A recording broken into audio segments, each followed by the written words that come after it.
Hello बच्चों, आज हम कक्षा 6 की गणित में लघुत्तम समापवर्त एवं महत्तम समापवर्त का अभ्यास 10A के अभ्यास कार्य करेंगे। प्रश्न 1 है, स्तंभ 1 की संख्याओं का स्तंभ 2 के अपवर्तकों से मिलान कीजिए। हमें संख्याओं के अपवर्तक से मिलान करना है। हम जानते हैं कि किसी भी संख्या को विभाजित करने वाली संख्या ही उसका अपवर्तक होती है। स्तंभ 1 में लिखा है 15। इधर हम देखते हैं कि 15 को विभाजित करने वाली संख्याएं कौन कौन सी हैं। का में लिखा है 1, 2, 4, 8, 16, 32। ये संख्याएं 15 को विभाजित नहीं करती हैं। ख 1, 2, 3, 4, 6, 9 ये संख्याएं भी 15 को विभाजित नहीं करती हैं। ग में है 1, 3, 3 15 को विभाजित करती है, 5 और 15 ये संख्याएं 15 को विभाजित करती हैं। अर्थात 1, 3, 5 और 15 ये 15 की अपवर्तक है, तो इसको हम ग से मिलाएंगे। दूसरा है 24। हम देखते हैं कि कौन सी संख्याएं हैं जिनसे 24 विभाजित हो जाता है। 1, 2, 3, 4, 6, 12, 24 इन सभी संख्याओं से 24 विभाजित हो जाता है। तो 24 की अपवर्तक है अंगा, इसको हम अंगा से मिला देंगे। अगली संख्या है 21।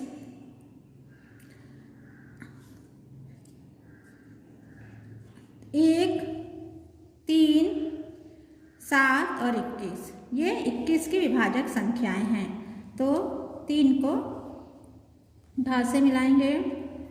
32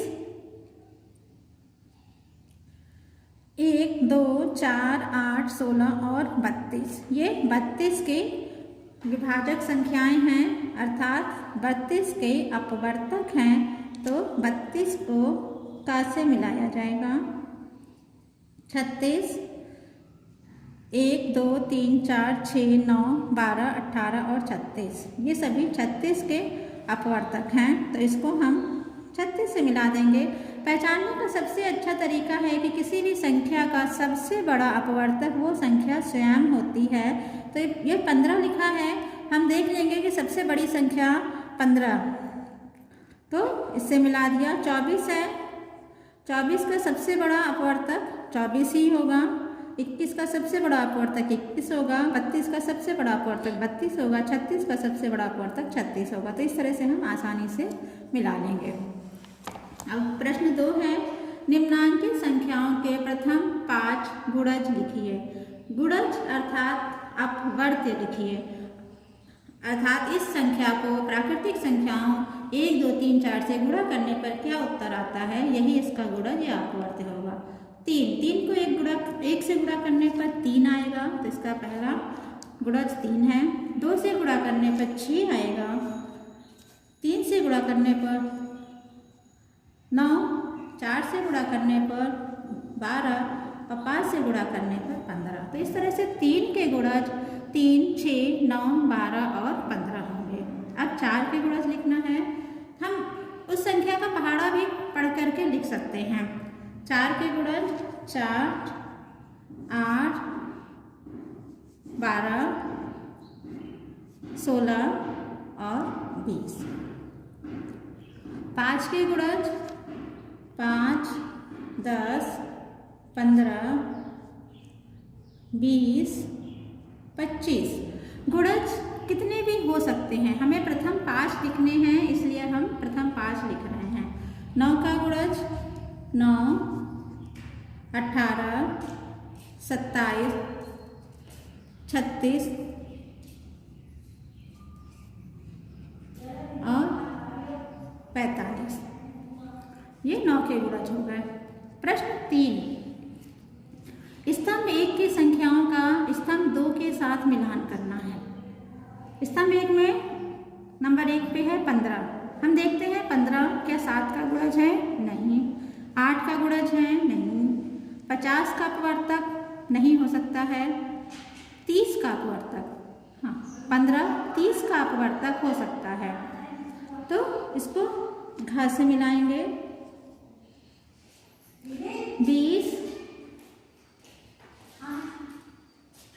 20 7 का गुणज नहीं हो सकता है, 8 का गुणज नहीं हो सकता है, 50 का अपवर्तक भी नहीं है, 30 का अपवर्तक भी नहीं है, 20 का अपवर्तक है, क्योंकि कोई भी संख्या उस संख्या का अपवर्तक होती है। तो इसको अंग से मिलाएंगे।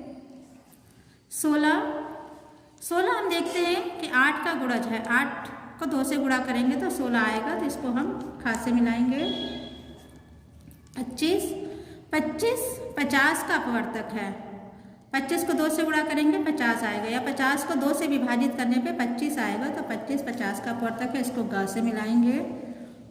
35 7 का गुणज है, 7 का पहाड़ा 5 बार पढ़ेंगे 35 आएगा, तो इसको क से मिलाएंगे।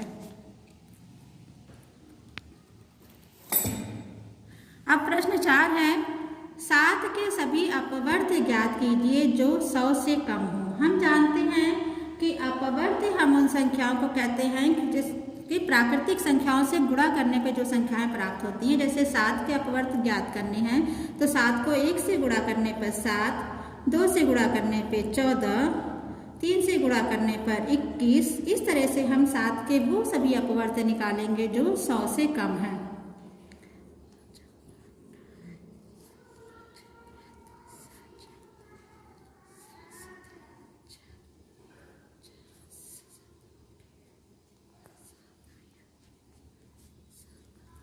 हम 7 का पहाड़ा भी लिख सकते हैं क्योंकि वो भी गुणज ही होते हैं। 70, 7 को 11 से गुणा करने पर 77, 7 को 12 से गुणा करने पर 84, 7 को 13 से गुणा करने पर 91 और 7 को 14 से गुणा करने पर 98 प्राप्त होगा। अगली संख्या 100 से ज़्यादा हो जाएगी, तो 100 से ज़्यादा की संख्या हमको नहीं लिखनी है, हमको 100 से कम वाली संख्या ही लिखनी है। प्रश्न 5 है, 496 के सभी अपवर्तकों को लिखिए और दिखाइए कि यह एक संपूर्ण संख्या है। हमें 496 के सभी अपवर्तकों को लिखना है। 496 के अपवर्तक 1, क्योंकि 1 सभी संख्याओं का अपवर्तक होता है। 2 भी होगा, क्यों? क्योंकि लास्ट में 6 आया है, ये 2 से कट जाएगा। 496 4 से भी कटता है तो इसका अपवर्तक 4 होगा। 4 से कटेगा तो ये 8 से भी कटेगा, 8 इसका अपवर्तक हो जाएगा। 16 से भी कट जाएगा। अगला इसका अपवर्तक है 31, 31 से कटेगा तो ये 62 से ही कट जाएगा। अगला अपवर्तक है 124, 248 और आखिरी संख्या खो दिए यानी 496। ये 496 के सभी अपवर्तक हैं। प्रश्न है कि यह दिखाना है कि यह एक संपूर्ण संख्या है। इसके लिए इन सभी संख्याओं का हम योग करते हैं और देखते हैं कि क्या ये दिए हुए संख्या का दोगुना आता है। 1 + 2 + 4 + 8 + 16 + 31 + 62 + 124 + 248 + 496। इन सभी संख्याओं को जोड़ने पर हम देखते हैं कि 992 संख्या आती है, जो कि 496 का दूना है। 496 × 2 = 992, अर्थात यह संख्या एक संपूर्ण संख्या है। 496 संपूर्ण संख्या है। प्रश्न 6 है, रिक्त स्थानों की पूर्ति कीजिए। 1 है प्रश्न, प्रत्येक संख्या डैश की डैश होता है। तो प्रत्येक संख्या स्वयं का अपवर्तक होता है। जैसे 2 का अपवर्तक 2 होगा, 4 का अपवर्तक 4 होगा। तो प्रत्येक संख्या स्वयं का अपवर्तक होता है, स्वयं ही अपवर्तक होता है। दूसरा है प्रत्येक संख्या का पूर्ण विभाजक उसका। हमने पढ़ा कि किसी भी संख्या को विभाजित करने वाली संख्याएं ही उसका अपवर्तक होती हैं। जैसे 6 को 2 और 3 ये संख्या विभाजित करती हैं तो ये उसका अपवर्तक हो गई। तो इस तरह से प्रत्येक संख्या का पूर्ण विभाजक उसका अपवर्तक होता है। तीसरा, किसी संख्या का प्रत्येक अपवर्तक उस संख्या से डैश या उसके होता है। हम जानते हैं किसी भी संख्या का प्रत्येक अपवर्तक उस संख्या से हमेशा छोटा होगा या उसके बराबर होगा, उससे बड़ा नहीं हो सकता है। तो उस संख्या से या तो छोटा होता है या उसके बराबर होता है। चौथा है प्रत्येक संख्या अपने अपवर्तक का एक, प्रत्येक संख्या अपने अपवर्तक का एक अपवर्त्य होता है। जैसे